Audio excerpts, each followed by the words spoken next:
Bienvenidos al episodio 13 de Pandemia Educativa, este jueves, ¿qué? 30 de julio.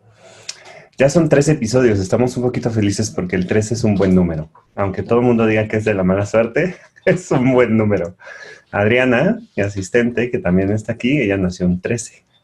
Entonces, esperemos que este episodio sea de la buena suerte.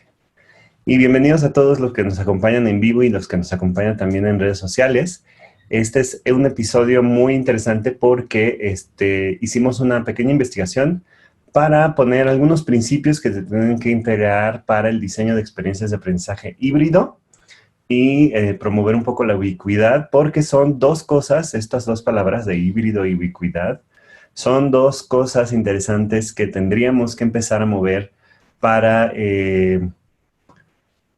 esta nueva normalidad, como le dicen, esta nueva situación de la educación post-COVID-19 o la educación en tiempos del COVID-19.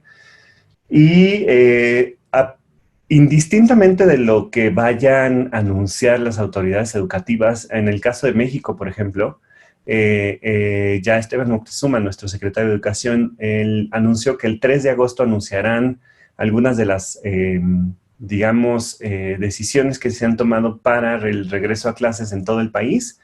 Independientemente de esas decisiones, recordemos que hay cosas que son o la propuesta también de Pandemia Educativa es como que seamos un poquito más innovadores y no solamente nos quedemos con las recomendaciones, que esas recomendaciones estoy segurísimo que se van a enfocar solamente a la seguridad de los estudiantes respecto a los contagios. Pero, ¿qué es lo que va a pasar en lo que las autoridades no nos pueden apoyar como colegios o como educadores? ¿Qué es lo que va a pasar en estos desafíos a los que nos estamos enfrentando, ¿no? Algunas de las cosas que vamos a comentar hoy ya las hemos platicado un poquito en otros episodios, pero esto ya es hablar de un modelo de aprendizaje híbrido que podría ser una de las opciones para que las escuelas empiecen a generar las condiciones habilitantes para el regreso a clases con estas peculiaridades a las que nos estamos enfrentando en estos días. Esto es muy importante porque no solamente nos van a ayudar a cumplir con las normativas de salud, sino a sacarle provecho a esta nueva situación, porque en toda crisis hay oportunidades. Y entonces la idea que queremos como reflexionar un poco con ustedes hoy es justo qué oportunidades vemos, ¿no? Entonces, hoy vamos a hablar de una palabra que a veces es medio extraña y que la gente no ha escuchado como mucho, que es la palabra ubicuidad. Y esta palabra ubicuidad significa simplemente dos cosas, ¿no? Y la voy a poner aquí. Significa en todos lados y en todo momento. Y entonces cuando hablamos de aprendizaje ubicuo, hablamos de que los estudiantes puedan tener esta posibilidad de aprender en todos lados y a todo momento, sin necesidad de estar tan estructurados o tan limitados a ciertos encuadres de ciertas actividades. Entonces esta palabra ubicuidad es bien importante porque además no es una palabra nueva y no es algo que está promoviendo Evas en este momento así de la nada, sino que ha habido décadas desde el 2005 que empezaron a promoverse modelos de aprendizaje híbrido y a promoverse el término ubicuidad como esta necesidad que tendríamos no necesidad, más bien posibilidad que podríamos generar en el aprendizaje, que incluye varios elementos que vamos a integrar después en una propuesta de modelo de diseño de experiencias de aprendizaje híbrido que requieren un poquito de entender la ubicuidad. Pero la ubicuidad quiere decir que podamos aprender en todos lados y en todo momento. Y esto que tenemos normalmente en nuestras manos, esto que cargamos en nuestras manos, es algo que nos permite aprender en todos lados y en todo momento. Si bien y estamos de acuerdo, si bien para muchas personas ha sido un gran desafío, porque en este país al menos y en Latinoamérica, tenemos mucho rezago en la infraestructura necesaria para generar ubicuidad a través de los dispositivos móviles para el aprendizaje en específico.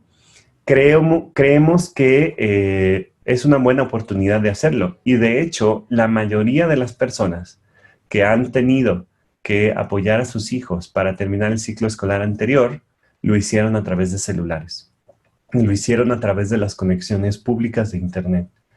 Eso quiere decir, y esto es un llamado a las autoridades, eso quiere decir que no podemos dejar atrás los proyectos de conectividad del país. Al contrario, creo que esta pandemia nos ha enfrentado a la necesidad de seguir impulsando proyectos de conectividad y de seguir haciendo grandes esfuerzos para que todas las personas estén conectadas a Internet. Puedan o no pagar servicios premium de Internet, pero sí es importante que haya datos y que cada vez sean más accesibles para todas las familias en todos los contextos, porque es necesario para el aprendizaje también y para el trabajo. Esa es una, ¿no? Esta es la parte de ubicuidad. La otra segunda, digamos, palabra o cosa que tendríamos que definir es qué significa el aprendizaje híbrido. Y el híbrido es justo esta mezcla de dos cosas que normalmente pensamos o decíamos que tal vez no, pero que también en las últimas décadas se ha estado promoviendo que sí. Y el aprendizaje híbrido, o también llamado a veces semipresencial, es justo el aprender integrando toda la potencial y todo lo bello y lo hermoso de la tecnología, de las ofertas de las herramientas digitales, con lo hermoso y lo bello de lo presencial. Y que lo presencial no se vuelva un proceso nada más de verificación o de obediencia o de control, que se vuelva un proceso de amor y de compartir y de crear juntos. Y se puede hacer con tecnología presencial y con tecnología en remoto, ¿no? En un modelo remoto. Entonces, el aprendizaje híbrido requiere este aprendizaje en donde yo también aprendo de la experiencia, pero también puedo aprender de la tecnología. Y para aprender de la tecnología necesito entonces, como docente, que mis estudiantes puedan crear contenido, crear sus propias experiencias, volverse un poco más autónomos, gestionar mejor el tiempo. Y por ende, yo para enseñarles a hacer eso, que son habilidades además súper esenciales para la vida, necesitaré promover en ellos muchísima autonomía, muchísimo control de la agenda, y lo puedo hacer con la tecnología, que eso es lo más padre. Entonces, habiendo definido estos dos, un principio más que consideramos que es esencial para el aprendizaje es que el mundo es el mejor ambiente de aprendizaje. No es el salón de clases, es el mundo entero. Y hablando de ubicuidad, el mundo entero se vuelve un gran salón de clases hermoso, lleno de cosas por aprender y de cosas por explorar. Simplemente si nosotros aprendemos a soltar la pregunta correcta. ¿Qué es la pregunta correcta? ¿Cuál sería esa pregunta que puede detonar en los estudiantes la curiosidad, esta chispita para que vayan y busquen y exploren y reflexionen y traigan no nada más a su mente, sino a su corazón también, y a sus sentimientos y a sus emociones y a sus manos al hacer y al ser y al convivir, ¿no? Entonces, para generar los modelos de aprendizaje híbridos son modelos que cuentan con varios principios o varios elementos que son importantísimos y que tendríamos que traer justo ahorita a la mesa para el diseño del nuevo ciclo escolar. Y ese es un gran desafío, yo lo sé, pero justo hoy quiero invitarles a todos los que están viendo Pandemia Educativa que nos manden un correo, y vamos a responder dudas puntuales también vía correo electrónico a través de hola@evas.mx. Adriana, si lo puedes escribir en el chat, es hola@evas.mx, y ese es el correo de Evas Innovación, en donde pueden mandarnos preguntas puntuales que ustedes tengan en sus colegios y nosotros les podemos dar guía. No les podemos resolver el problema porque para eso ya hay servicios de consultoría que tenemos, pero sí podemos darles guía. Si no están en esa posición, podemos darle una guía de dónde encontrar la información que necesitan para generar estas nuevas condiciones habilitantes de modelos híbridos de aprendizaje. Entonces, el correo les recuerdo por si necesitan conocer un poquito más sobre alguno de los temas que estamos tratando el día de hoy, puntuales de algo que ustedes estén enfrentando. Es decir, mi escuela tiene esta situación, ¿cómo me recomienda resolverla? Y yo les puedo responder vía correo electrónico para que ustedes puedan implementar ciertas cosas o intentar ciertas cosas. Entonces, los modelos híbridos de aprendizaje son aquellos modelos que combinan y hacen un puente muy bonito entre el aprendizaje en sitio y el aprendizaje digital. Y esto es a través de las experiencias. Una vez que yo tengo las experiencias que consideran el aprendizaje en sitio y el aprendizaje digital, esas experiencias unidas en un encuadre, bien diseñadas, bien pensadas, bajo propósitos bien poderosos y bien claros, hacen que el aprendizaje sea súper poderoso. Y se los digo en carne propia porque así fue como yo aprendí en mi maestría. Yo sé que en el caso de la maestría, que es un nivel posgrado, pues es más fácil porque las personas ya son, en teoría, autónomas. Pero, pero sí es un proceso bien padre de aprendizaje cuando puedes tener estos aprendizajes poderosos en sitio y las experiencias más cognitivas en lo digital o creativas también pueden ser en lo digital. Y este ejemplo de que les estoy hablando es donde hice yo la maestría en innovación educativa para la sostenibilidad, que fue en la Universidad del Medio Ambiente, que está en Valle de Bravo. Y la Universidad del Medio Ambiente tiene un modelo bien bonito de educación híbrida. Tienen días de presencial, bueno, ahorita no se ha podido hacer la parte presencial, pero son días de actividades presenciales, un fin de semana entero en Valle de Bravo. La escuela está al lado de un bosque, es toda sostenible, es un edificio hermoso. Y es realmente una experiencia hermosa porque más que aprender cosas, estamos viviendo experiencias con los demás. Y son experiencias súper colectivas, son experiencias de mucha reflexión, de mucha interacción, de mucha comunicación entre las personas. Y eso hace que sean tan poderosas. Y entonces después ya entramos a la plataforma digital de la universidad, hacen los estudiantes sus reportes, hacen sus lecturas, ven los videos que tienen que ver, ven toda la información que tienen que leer, hacen sus reflexiones y ya los docentes evaluamos. Ahorita yo también soy docente en la Universidad del Medio Ambiente de Investigación Activa y eso es lo que hacemos, ¿no? Hacemos estas experiencias más interpersonales y activas de aprendizaje presencial y en línea trabajamos toda esta parte que es teórica y que es, digamos, la parte aburrida del aprendizaje, ¿no? Que no es aburrida en realidad para los nuevos como yo, no lo es. Pero bueno, otro elemento importante es que los modelos híbridos de aprendizaje promueven la personalización. Es decir, tendríamos que pensar en diseñar experiencias para todos nuestros estudiantes y sus diferencias. Quienes quieran hacerlo de una manera o de otra manera, lo importante no es el qué hacen, sino el cómo lo hacen. Es decir, no importa si tú me entregas a lo mejor un ensayo o un resumen o tus aprendizajes me los demuestras en un video o en un mapa mental o en un dibujo. Eso es lo de menos, la forma es lo de menos. Tenemos que empezar a enfocarnos en el fondo y el fondo es lo que va a conectar a los diferentes estilos de aprendizaje. ¿Qué sientes sobre o qué sentimientos tienes cuando tuviste esta lectura sobre la Revolución Mexicana, por ejemplo? Y también empezar a buscar lecturas un poquito más interesantes. En el caso de los preescolares, bueno, ahorita vamos a la parte de los preescolares, pero los preescolares se van a coser distinto porque esto es un desafío para todos, pero tampoco quiere decir que tengamos todos que entrar dentro de la misma bolsa. Y hay edades para ciertas cosas. Entonces, ahorita vamos a hablar un poquito más de qué va a pasar con esto, o qué tendría que pasar con los preescolares. Pero la personalización es importante en todos los niveles. También tenemos horarios flexibles, y eso va a ser muy interesante, que podamos generar experiencias con horarios flexibles, que no tengamos que esperar que los estudiantes trabajen de 8 de la mañana a 2 de la tarde conectados, sino que nosotros lancemos las misiones, digamos, y que ellos las vayan haciendo y que entonces nosotros les pongamos fechas de entrega, fechas de revisión y hagamos las sesiones en el intermedias, las sesiones de seguimiento. Esto es una gran oportunidad para los colegios transformar un poco su gestión, que innoven en cómo se gestiona el tiempo y acercándonos más a la vida real de que los estudiantes van a tener en el futuro.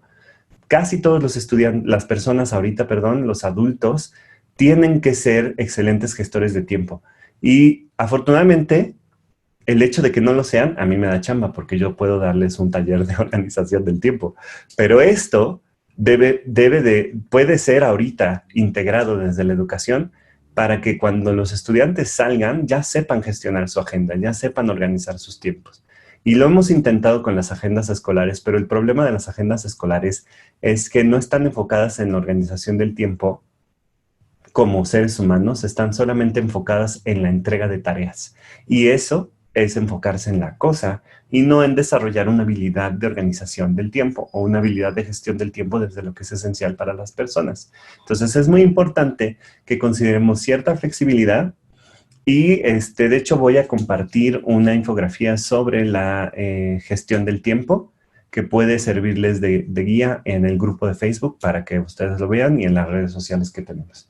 Y por último, es muy importante que sigamos en el modelo híbrido de aprendizaje, nos va a permitir mantener el distanciamiento social. Y el distanciamiento social va a ser esencial en estos momentos para generar bienestar, para el sentido de seguridad que necesitan los padres. Voy a dejar a mi hijo, pero me da miedo que se mezcle con otros que a lo mejor están enfermos. Entonces, toda esta parte de los filtros escolares que ya comentamos en el episodio, creo que fue el 2, búsquenlo en YouTube, en la lista de YouTube está el episodio 2, en donde dimos puntualmente algunos consejos de cómo van a ser la reapertura de las escuelas, pero el distanciamiento social se va a tener que mantener. Entonces, esto de los horarios flexibles ayuda al distanciamiento social. Es decir, no todos los niños van a tener que ir todos los días. Creo, y de hecho sospechamos, que la SEP va a dar esa autorización de que los niños puedan ir escalonados y puedan ir la mitad de la semana y reducir un poco el tiempo en la escuela y aumentar un poco el tiempo de trabajo autónomo en casa. Entonces, eso del distanciamiento social va a ser esencial para que ustedes puedan empezar a imaginar cómo pueden hacer de los horarios flexibles un aliado para el distanciamiento social. Niños que vayan de 8 de la mañana o que vayan a lo mejor lunes y miércoles, otros niños van martes y jueves. Y entonces se disminuye la población escolar y se puede cubrir, de verdad que se puede cubrir. Si nosotros cambiamos el diseño de las actividades, se va a poder cubrir todo el programa sin ningún problema y con mucha más efectividad. Y por ende, necesitamos crear contenidos. Ya hemos hablado de la creación de contenidos. Ustedes como docentes pueden crear videos, pueden crear hojas de trabajo, intenten hacer misiones, así como búsqueda del tesoro y cosas así, que los estudiantes tengan que realizar actividades más autónomas de investigación y de exploración desde su mundo real. Y esto va a estar padrísimo en esta nueva normalidad. Es una gran oportunidad que yo veo que se puede lograr para por fin sí tener una educación realmente transformadora en ese sentido. Entonces, hay 7 principios que EVAS propone. Eso sí, ya son una propuesta de EVAS para el diseño de experiencias híbridas de aprendizaje. El primer principio que nosotros proponemos es que no usen la tecnología por usar la tecnología. Usen la tecnología con propósitos claros. Y los propósitos claros son aquellos propósitos que realmente van a servir para la vida. Si me van a usar la tecnología para hacer una plana o un resumen sin más allá de sintetizar un texto copiando y pegando las ideas más importantes, pues es un uso un poquito desperdiciado de la tecnología. La tecnología, recuerden que nos ofrece la capacidad creativa y entonces el propósito tiene que ir más allá de aprender temas, tiene que ir hacia propósitos transformadores de la persona. Entonces, eso nos lleva al segundo criterio. Tienen que conectar con un gran propósito. Piensen en proyectos de transformación. Piensen en cómo integrar incluso la transdisciplinaridad, ¿no? Español y matemáticas en un solo proceso. ¿Cómo puedes novelizar el teorema de Pitágoras? No sé. Piensen en algo así, súper creativo. Y normalmente, Al principio puede ser un poco frustrante y puede costar trabajo, pero mientras más se den permiso de ser creativos, más vamos a lograr con esto. Pero el gran propósito es ese propósito transformacional de lo que queremos ciudadanos que puedan enfrentar el mundo, que puedan ser agentes de cambio, que puedan contribuir positivamente. Sí, se oye muy bonito en palabras, pero las experiencias actuales en los colegios no lo están promoviendo. Tenemos que promoverlo. ¿Cómo? A través de estos propósitos claros de uso de la tecnología y de experiencias distintas. Es decir, si yo quiero hornear un pan, tengo que seguir un proceso para hornear un pan, pero si sigo un proceso para hacer sopa, pues no me va a salir un pan. Es lo mismo en la educación. Si yo quiero una persona capaz de pensar críticamente, tengo que generar procesos de pensamiento, no procesos de resumen. Tercero es saber, hacer, ser y convivir. Y los que son educadores de corazón conocen de dónde vienen estas 4 palabras. Estas 4 palabras, vamos a compartir el documento. Es un documento ya antiguo para los que ahora también las generaciones de ahora piensan que lo que es de más de 5 años es antiguo. Pero este documento es de 1995, pero es un documento que no ha dejado de ser relevante en educación porque sigue sin suceder en muchos casos. Y es un documento que se llama La educación encierra un tesoro de Jacques Delors, en donde se hablan de los 4 pilares del aprendizaje y justo principios. Es un principio de diseño de experiencias híbridas de aprendizaje que siempre pensemos o hagamos 4 propósitos. ¿Cuál va a ser el propósito para el saber? ¿Cuál va a ser el propósito para el hacer? ¿Cuál va a ser el propósito para el ser? ¿Y cuál va a ser el propósito para convivir? Eso es súper importante y súper esencial. Cuarto, diseñar para la diversidad y la inclusión. Diseñamos para todos nuestros estudiantes, niños, niñas y todos los géneros entre ellos. Los estudiantes que ven bien y los que no, los estudiantes que oyen bien y los que no, los estudiantes que aprenden bien y los que no. Todos estos estudiantes tienen derecho a la educación, tienen derecho al aprendizaje y necesitamos diseñar para la diversidad y la inclusión.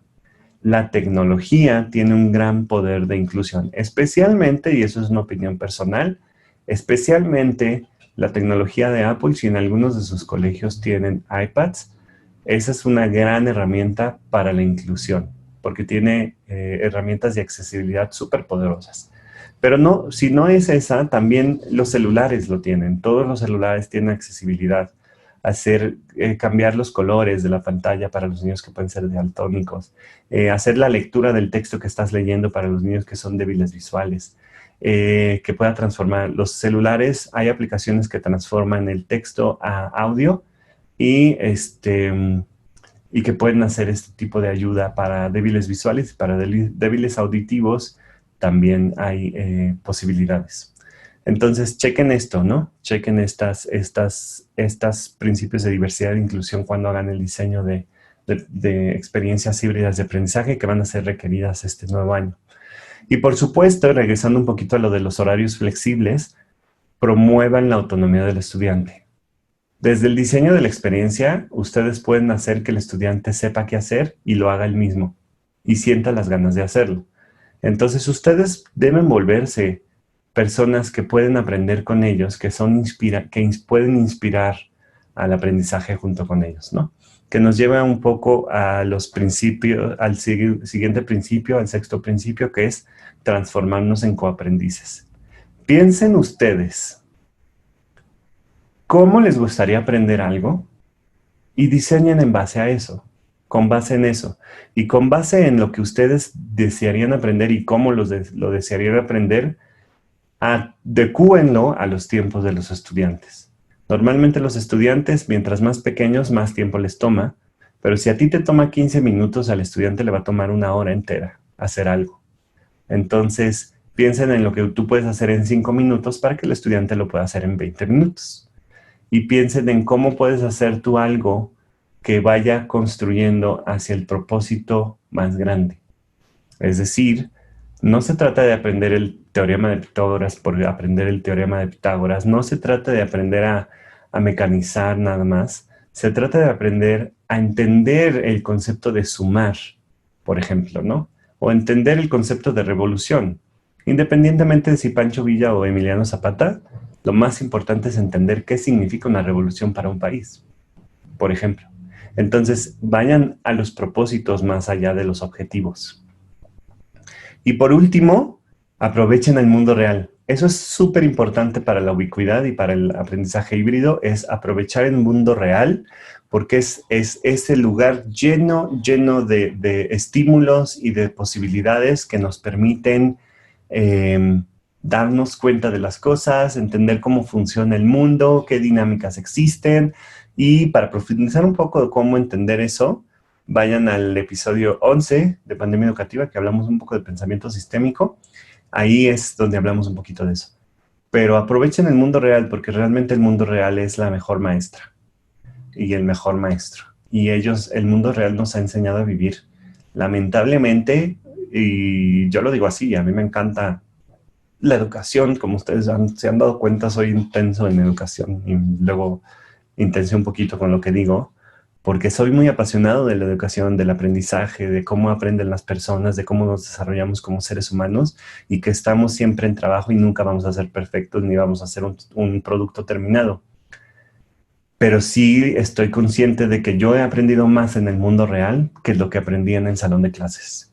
Entonces pensemos que podríamos transformar el salón de clases ubicuo, este nuevo salón de clases que no tiene paredes, sino que es el mundo entero.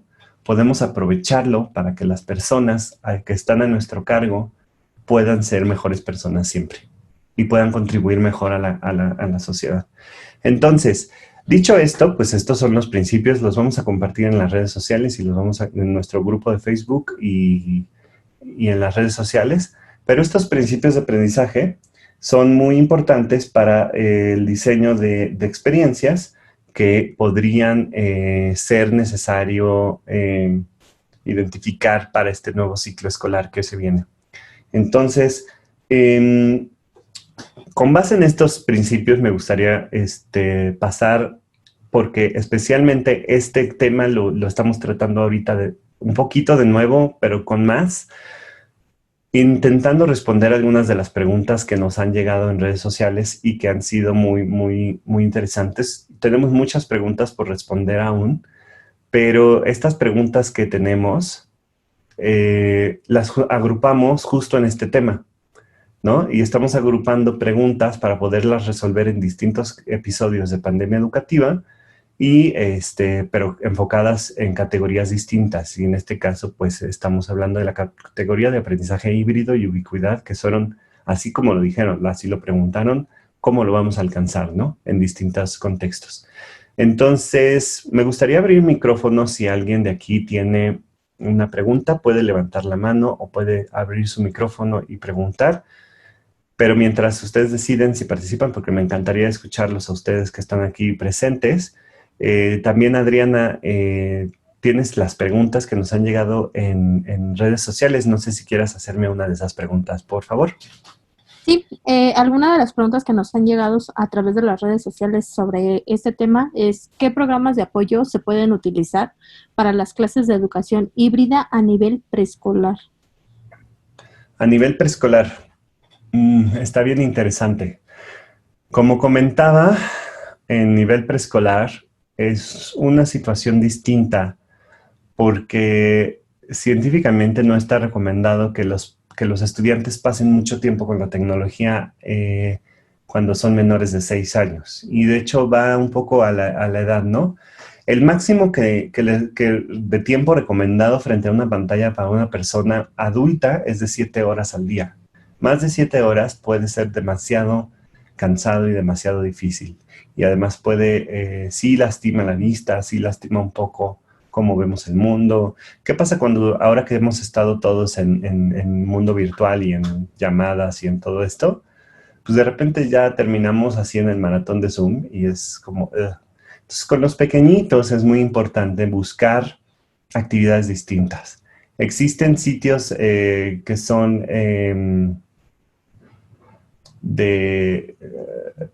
como para compartir, como para generar diversas interacciones entre las personas, entre los estudiantes y las maestras, pero en preescolar tiene que ser algo muy conciso y algo muy pequeño. Y en ese sentido,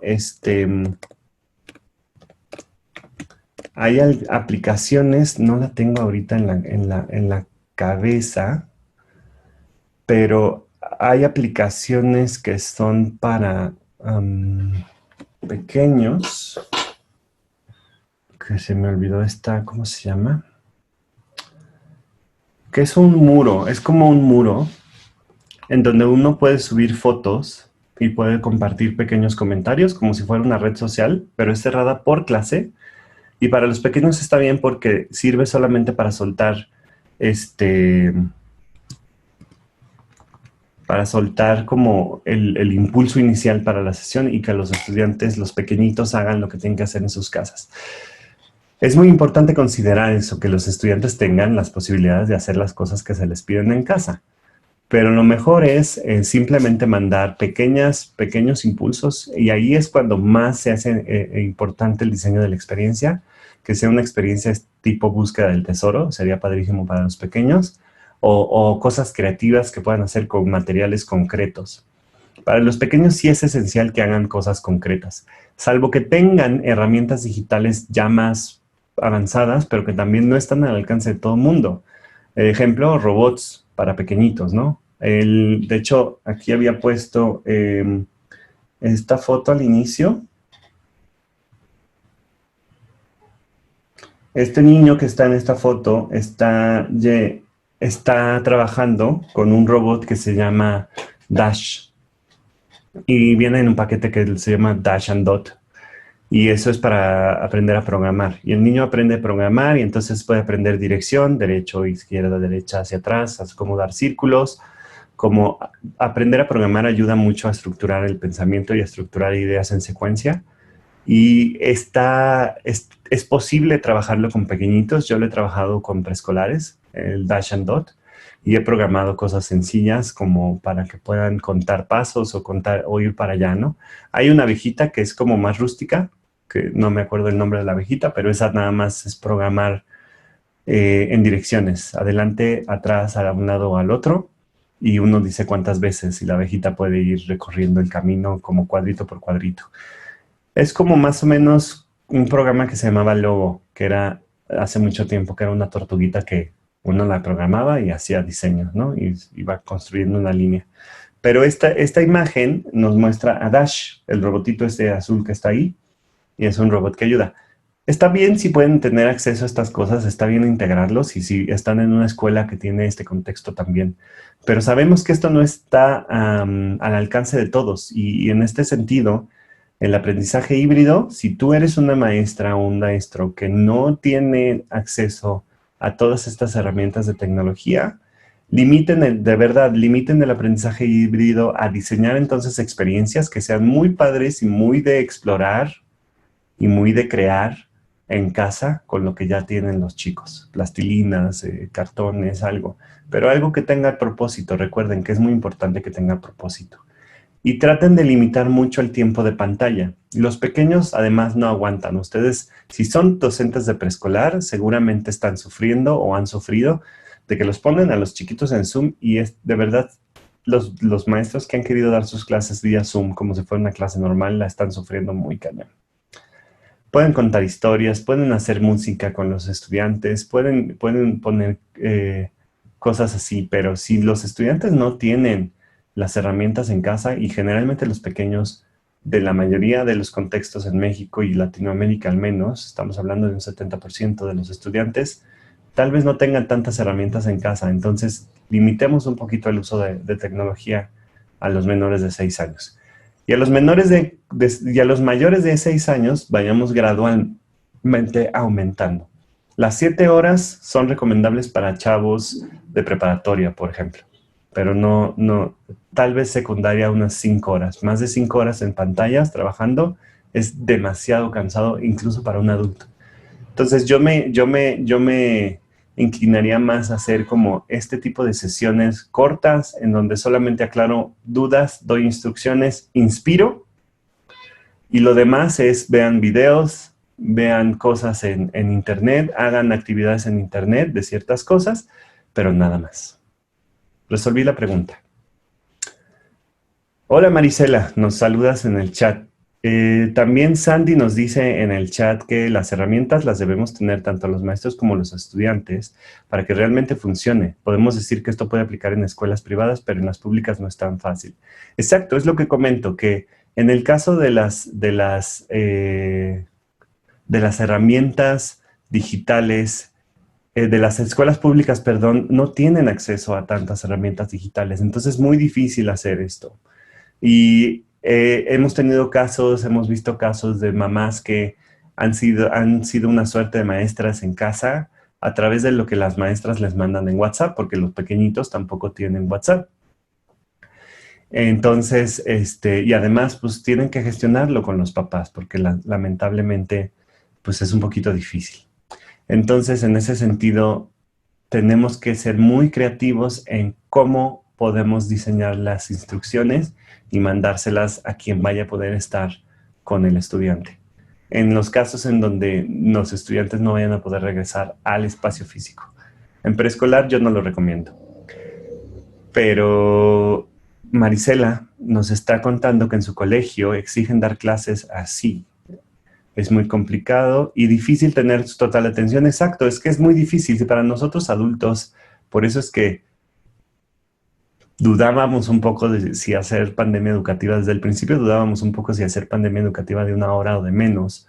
Porque si para nosotros como adultos es muy difícil mantener la atención más de 1 hora, más de 20 minutos o media hora en una pantalla, imagínense para los pequeños. Y los pequeños de preescolar necesitan movimiento, necesitan mover sus manos, necesitan crear, pintar, moverse, crear, esculpir, componer, construir.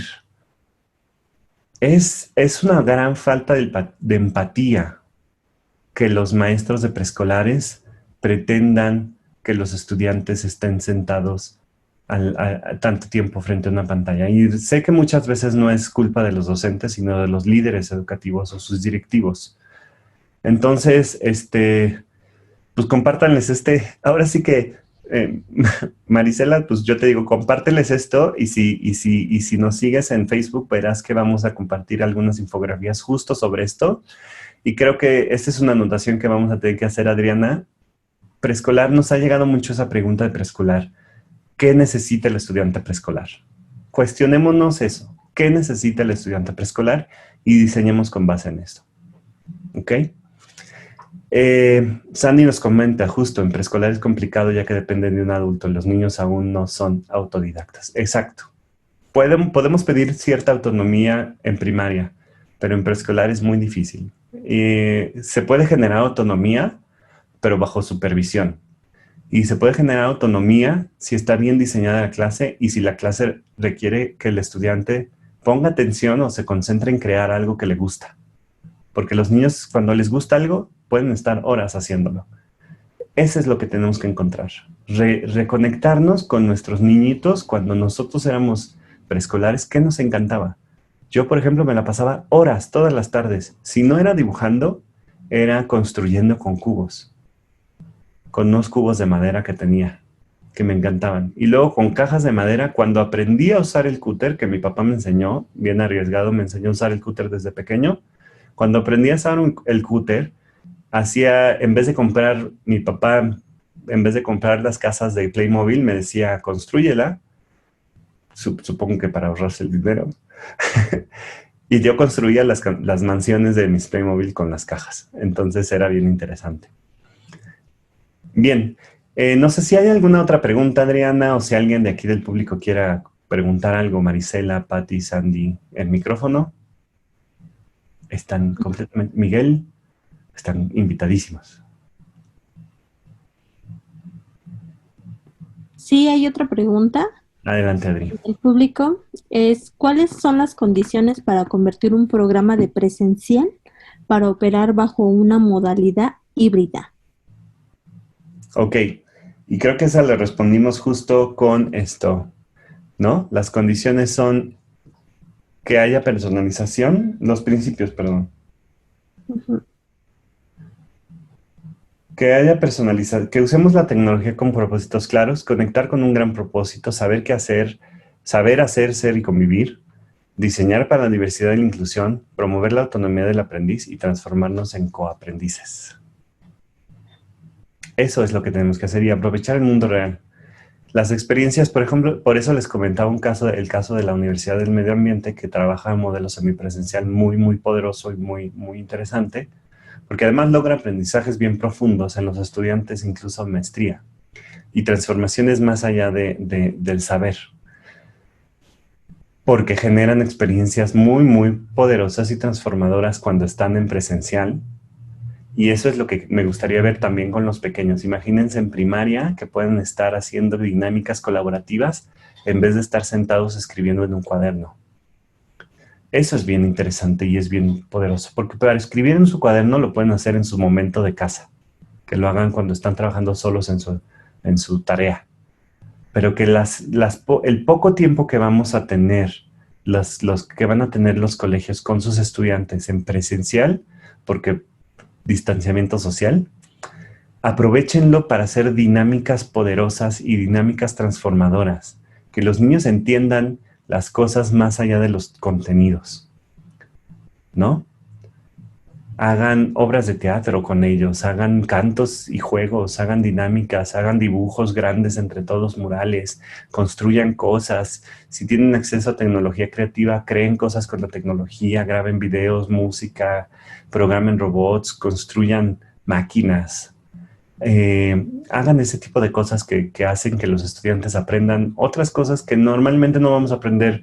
Por ejemplo, no vamos a aprender a colaborar si escribimos la definición de colaboración en el cuaderno. Vamos a aprender a colaborar colaborando para hacer algo. Esa sería la respuesta, Adriana. ¿Alguien más? Y bueno, tenemos otra pregunta. En México, las condiciones de las familias son de pocos recursos. ¿Cómo se recomienda a los padres de familia abordar este tema dentro de sus hogares cuando hay más de 2 niños estudiantes en casa? Esta es una gran pregunta y es un gran desafío que se tiene que resolver. Y la resolución, creo yo, no va a ser, o sea, sí va a ayudar programas que se están pensando que se tengan para equipar familias, pero no funcionan. Es que es bien difícil. Hace unos años se equiparon escuelas primarias con tabletas y las tabletas ya están, pues ya se están en el olvido muchas veces. Hace una década más o menos, un poquito más, mandaron computadoras a las escuelas con un gran producto precioso que se llamaba Enciclomedia, pero se les olvidó que las escuelas no tenían ni siquiera electricidad, algunas de ellas. Entonces, volvemos a lo mismo. Creo que ese es un problema de falta de empatía. No todos tenemos la misma fortuna de acceder a la tecnología, pero lo que sí está ya casi en las manos de casi todas las familias es un teléfono celular. Por eso es que, como docente, hay que empatizar con la mamá que solamente tiene su celular y que los niños no tienen a lo mejor más que una sola tableta para compartir o una sola computadora para compartir, si bien les va. Entonces, muchas veces en muchas familias, lo único que se tiene es el celular de la mamá. Ahora, imagínense, nada más quiero que hagan ustedes ese ensayo. Pensemos en una mamá, madre soltera, con 2 hijos, que apenas vive al día, que le bajaron el sueldo por el COVID porque solamente trabaja media semana, que tiene que arriesgarse todos los días para salir al metrobús o al metro y regresar a casa, que deja a los niños con la abuelita, que la abuelita lo único que tiene también es un celular ahí más o menos que tiene WhatsApp. Imagínense esa situación y que todavía yo le mande a la mamá y le diga, tu hijo tiene que estar sentado frente a la pantalla y yo le tengo que estar dando la clase. Imagínense, o sea, pues con razón las mamás están ahorita enojadísimas con todo, no por un docente o los docentes. No están Bueno, algunos se enojan con los docentes porque no saben dirigir bien el enojo, pero el problema no es el docente, el problema es que no estamos sabiendo empatizar con estas familias. Por eso yo digo, hagan sus planeaciones y sus diseños, a lo mejor hasta semanales, y acuerden con la mamá de que es necesario conectarse para que los niños te vean y para que los niños resuelvan dudas, pero no más de 1 hora al día. Y dejen más bien las instrucciones para que los niños, si se puede, los niños solos, cuando son de primaria, hagan las cosas por sí solos y las vayan revisando con ustedes en esa pequeña sesión que pueden tener. Y aprovechen, los que tienen tecnología, aprovechen que hay plataformas para eso, pero los que no tienen tecnología, pues pídanle a la mamá que tome fotos y se las mande por WhatsApp. Hagan eso. No hay de otra. Que se gestione a través de este tipo de herramientas. De hecho, en una encuesta que hicimos, el WhatsApp es una de las herramientas más utilizadas en educación ahorita. Es por mucho más efectiva que redes sociales o que incluso plataformas carísimas de aprendizaje. Y eso es porque no todos tienen acceso a esas plataformas, pero además porque el WhatsApp es súper práctico y es más fácil que yo le mande el WhatsApp a la mamá y la mamá me responda con la foto del trabajo y ya evalúe yo. Pero también no seamos tan exigentes en la calidad, seamos más exigentes en el fondo, en si el niño realmente está participando y haciéndose él el aprendiz. Eso va a ser bien importante. Y sí, sin duda es un desafío muy, muy fuerte, pero por eso el diseño de la experiencia, la clave está en el diseño de la experiencia y en considérense ustedes, imagínense, si solamente tengo 1 hora de sesión virtual al día y el niño debe estar ocupado al menos 5 horas al día, ¿qué tengo que diseñar? ¿Y cómo lo puedo hacer para que lo haga? ¿No? ¿Qué le tengo que pedir? ¿Y cómo se lo tengo que pedir para que le interese? Somos docentes, tenemos un gran desafío y tenemos un problema enorme, pero yo creo que se puede hacer. Exacto, eso pasa cuando las autoridades adoptan modelos que no van de acuerdo a las características y necesidades de la sociedad. En este caso, sí. En el caso de, por ejemplo, de la enciclomedia que pasó hace algunos años o de algunos esfuerzos de equipar a las escuelas con tecnología sin haber tenido una estrategia clara y la inversión suficiente. Y ahorita estamos ante ese mismo desafío, pero ahora no se va a tener que hacer por gusto, se va a tener que hacer por necesidad. Y esperemos que haya estrategia para hacerlo. Ya veremos el 3 de agosto que anuncien las medidas, a ver si esto va a funcionar y va a apoyar realmente a las escuelas públicas, especialmente las escuelas públicas que tienen problemas de conectividad, a ver si logramos que se haga. Pero independientemente, o sea, la invitación de esto es independientemente de lo que hagan los gobiernos o las instituciones que apoyan a la educación en un país, nosotros como docentes tenemos el poder de diseñar las experiencias de aprendizaje. Ese poder no está en las autoridades educativas y ese poder no está en los líderes educativos. Está en los docentes, que son los que gestionan el tiempo y los esfuerzos de los estudiantes. Entonces son los docentes los que pueden hacer que esto sea una realidad. Y sí, esa es la respuesta. Ya intensié bastante, ¿verdad? Adriana, ¿tenemos alguna otra pregunta? O no sé si alguien de la audiencia quiera compartir algo. ¿Tienen alguna idea también ustedes, más allá de lo que yo estoy diciendo?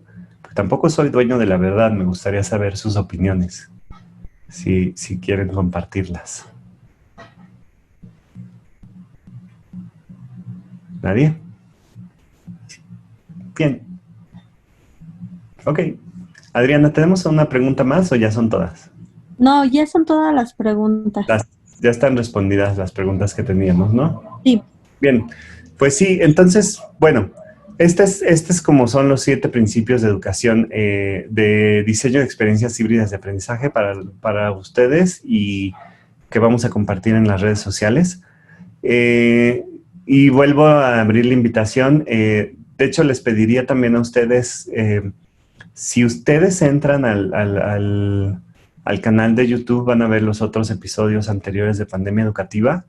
Nos encantaría que los compartieran y que nos ayudaran a llevar este episodio. Tiene que estar disponible mañana. En nuestras redes sociales siempre lo subimos. Entonces ayudaría mucho que nos compartieran para que estas ideas la conocieran más docentes y que pudieran más docentes sentir que no están solos ante estos desafíos, ¿no? Hemos tenido hasta ahorita algunos pocos cientos de registros y de personas que han visto o visitado o observado pandemia educativa de manera asíncrona, pero todavía falta y todavía hay muchos maestros que no alcanzamos y que ustedes como parte de la comunidad de Pandemians nos pueden ayudar a alcanzar más docentes para esto. Más docentes que tengan dudas, más docentes que tengan preguntas y que nosotros podamos responder esas preguntas a través de Pandemia Educativa todos los jueves a las 4 de la tarde. Entonces, la invitación es para que nos compartan en redes sociales, nos compartan en Facebook, en Twitter, en Instagram, con @evasmx, que es el handle de las que tenemos. Lo voy a poner aquí. Todas nuestras redes sociales nos van a encontrar como @evasmx, así. Y si nos comparten y nos dan repost, nos dan follow y nos ayudan a compartirlo con otros docentes, vamos a poder llegar a más personas que puedan tener preguntas ahí. Y este programa se crea gracias a las preguntas. En realidad, todos los episodios han surgido de preguntas que han tenido docentes. Incluso los temas que pareciera que no están relacionados directamente a la pandemia, pero sí hemos tenido temas bien interesantes que los docentes y las mismas personas nos han preguntado. Entonces, los invitamos a unirse al grupo de Pandemia Educativa en Facebook. Ya está la liga en el chat. Y los invitamos a seguirnos en YouTube, suscribirse a nuestro canal de YouTube. Así, búsquenlo, Pandemia Educativa en YouTube, y van a ver nuestro logotipo y van a ver que estamos ahí y van a ver todas las intensidades que luego compartimos. Y hemos tenido algunos invitados. Vamos a tener próximamente una invitada bien padre de pensamiento científico que nos va a hablar un poco de la ciencia, la educación, lo que sí, lo que no, y algunas recomendaciones interesantes, porque creemos que la ciencia también como que ha quedado un poquito olvidada en la educación, pero pues es importante.